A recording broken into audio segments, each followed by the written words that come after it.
Mirëmbrëma. Këshilli i Sigurimit është mbledhur sërish në New York për çështjen e Venezuelës në mes të ndasive të mëdha mes botës latine dhe qëndrimit të prerë amerikan për ndryshimin e regjimit në Caracas. Ndërsa vendi është futur drejt një të ardhmet të paqartë mes vetë milicive paravullnetare, dje në darkë janë shkëmbyer zjarr armësh përreth ndërtesës së presidencës së okupuar tashmë nga zëvendësja e Maduros. Nga Washingtoni, presidenti Trump ka përsëritur se Venezuela dhe nafta e saj do të menaxhohen nga Shtetet e Bashkuara, pa dhënë detaje se si.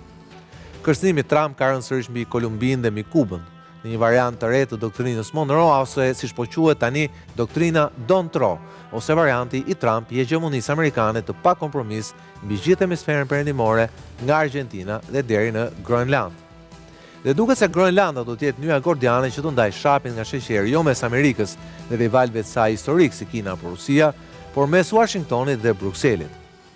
Skripteri kryesor politik i Shtëpisë Bardhë, Këshilltari i Sigurisë Kombëtare Stephen Miller, përsëriti mbrëm atë që bashkëshortja e tij kishte publikuar si me shaka në rrjetet sociale, hartën e Groenlandës nën flamurin amerikan. Miller tha mbrëm se askush nuk mund të sfidojë ushtarakisht Amerikën për Groenlandën dhe se as nuk ka nevojë për një debat të tillë. Groenlanda do të jetë e Amerikës dhe pikë, tha ai. Por sigurisht që është një pikë e fortë që hap kutinë e Pandorës.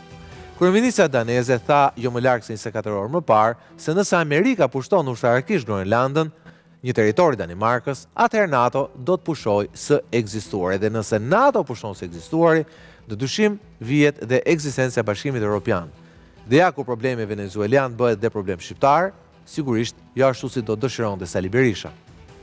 Jo më kot në Bruksel gjendet dhe selia edhe e BE-s edhe e NATO-s. Jo më kot të gjitha vendet e Bashkimit Evropian, përjashto Austrinë, janë dhe anëtarët NATO-s. Europa e pas luftës së botërore me planin Marshall dhe krijimi i Aleancës Ushtarake të Atlantikut Veriut janë dy ingranazhe të transferimit të influencës amerikane në Europën perëndimore në kufi me Rusinë, dikur ish Bashkimi Sovjetik. Pra nëse bie Groenlanda dhe më pas bie edhe NATO, pastaj është çështje kohe dhe kriza mbijetuese e Unionit Evropian, i cili dhe pa këtë që po ndodh, ka vite që ndodhet në një krizë ekzistenciale mes burokracisë dhe korrupsionit në rritje në Bruksel. Një rënim i NATO-s ku Shqipëria bën pjesë dhe shkatrimi i BE-s ku ndërojmë të futemi në vitin 2030, do të vinë në rrezik kështu edhe të ardhmen e shtetit, por dhe të kombit shqiptar, i cili do rigjendej sërish i braktisur dhe vetëm mes armiqve dhe rivalëve të vjetër shekullor, slav dhe grek. A është thjesht kjo një ëndër e keqe apo një realitet i cili po afrohet frikshëm? Për këtë do flasim sonte. Sigla.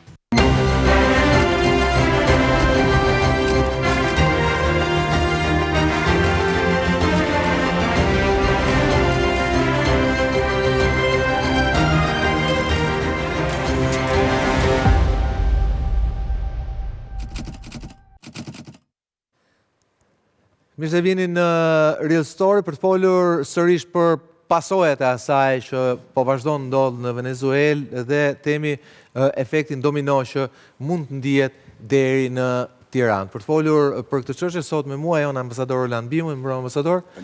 Eugjina Sotir, eksperte e çështjeve të NATO-s, mbrëmë Eugjina. Mentor Begja, ekspert i çështjeve ndërkombëtare, mbrëmë mentor. Dhe kolegu im Artur Nuara, autori i programit Gjitha rrugët çojnë në Rom, këtu në ABC News. Mbrëmë Artur. Por për të mos humbur kohë, do doja në fakt me njëherë të dëgjonim atë çka deklaroi dje dhe sot, në fakt Stephen Miller, i cili është ai që quhet The Hawk, skifteri kryesor ideologjik dhe politik, këshilltari i sigurisë kombëtare në Shtëpinë e Bardhë e presidentit Trump, lidhur me një çështje e cila e çoi tensionin nga Caracas drejt Groenlandës. Ndjekim Stephen Miller.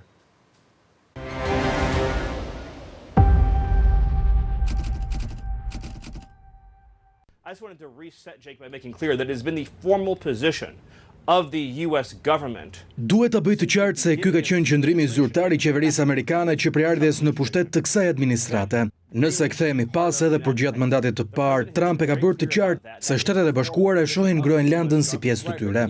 The United States should have Greenland as part of the United States. Shtetet e Bashkuara duhet ta kenë Groenlandën pjesë të Shteteve të Bashkuara. Nuk ka nevojë as të mendosh ose të flasësh për këtë gjë në kontekstin që këtu do të ketë një përplasje ushtarake apo operacion ushtarak. Askush nuk do të luftojë ushtarakisht kundër Shteteve të Bashkuara për të ardhmen e Groenlandës. The real question is by what